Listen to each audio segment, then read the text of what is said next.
ఆలస్యం అమృతం. ఎందుకన్నానో తెలుసా? ఆలస్యం అయినా సరే ఆ భగవంతుడు మీకు మంచే చేస్తారు. ఇప్పుడే కావాలనేది నీ తొందర. సరైన సమయం అనేది ఆయన నిర్ణయం. భగవంతుడు ఆలస్యం చేస్తున్నారంటే నిన్ను సిద్ధం చేస్తున్నాడని అర్థం. ఆ తండ్రి చేసే లీలలు, మాయలు అన్నీ ఇన్ని కావు, అనంతం. నువ్వు చూసే ప్రతి ఒక్క ఎదురు చూపు వృధా కాదు. ఆలస్యం అనిపించే ఆందోళన అత్యంత బలమైన ఆశీర్వాదం. నమ్మకంతో నువ్వు ఎదురు చూడు, సమయం నీదే అవుతుంది. మన ఓర్పే ఆ భగవంతుడు పెట్టే పరీక్ష. ఈరోజు నీ భయమే రేపటి నీ ధైర్యం. అయినా నువ్వు ఒంటరిగా లేవు.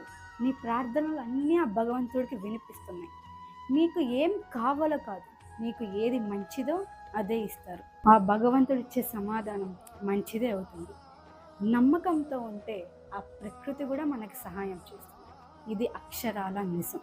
అయినా ఆలస్యం అంటే కేవలం నిరీక్షణ మాత్రమే కాదు, సరైన సమయం కోసం ఎదురుచూపు. కాబట్టి నువ్వు చింతించకుండా నీ ప్రయత్నం నువ్వు చెయ్యి, అంతా ఆ కన్నయ్య చూసుకుంటాడు. Hare Krishna. Please subscribe to my channel, friends.